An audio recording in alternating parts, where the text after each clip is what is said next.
بلکہ امام قسطلانی رحمت اللہ تعالی علیہ فرماتے ہیں کہ جب رب کائنات نے آقا علیہ السلام کے نور کو پیدا کیا تو حکم فرمایا کہ اے نور محمدی یہ انبیاء کے انوار ہیں، انبیاء کی ارواح ہے، ان پہ توجہ ڈالو۔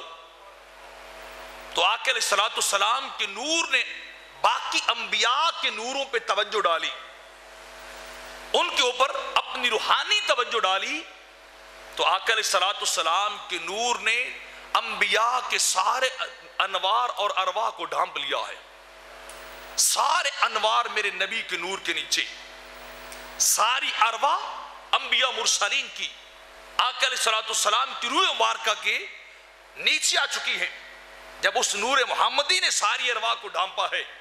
تو انبیاء علیہ السلام کی ارواح نے رب کائنات سے سوال کیا کہ باری تعالیٰ یہ نور کیسا جس نے ہمیں ڈھانپ لیا ہے،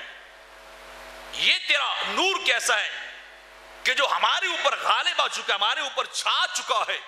تو رب کائنات نے ارشاد فرمایا کیا تم نہیں جانتے یہ نور کون سا ہے؟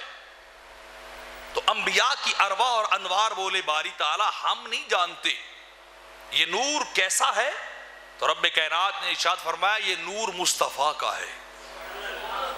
یہ نور محمدی ہے، اگر تم اس پہ ایمان لے کے آؤ گے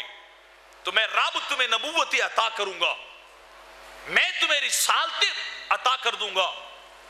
اگر ان کو نہیں مانو گے تو تمہیں کچھ نہیں ملے گا۔ تو جب رب کائنات نے یہ فرمایا تو انبیاء کی روحیں بولی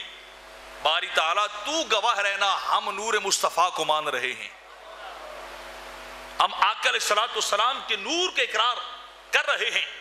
اور جس کا تذکرہ رب نے قرآن کے اندر بھی فرمایا اذ اخذ اللہ میثاق النبیین، کہ جب رب کائنات نے انبیاء کو اکٹھا کر کے ان سے عہد اور وعدہ لیا کہ میں تمہیں کتاب و حکمت دے رہا ہوں، ثم جاءکم رسول، پھر سب سے آخر میں رسول اعظم تشریف لائیں گے، سب سے آخر میں میرا آخری رسول تشریف لائے گا، لَتُؤْمِنُنَّ بِهِ وَلَتَنْصُرُنَّ۔ تو جب وہ نبی اور وہ رسول آ جائے اس پہ ایمان بھی لے آنا ہے اور نبی کا کلمہ بھی پڑھ لینا ہے۔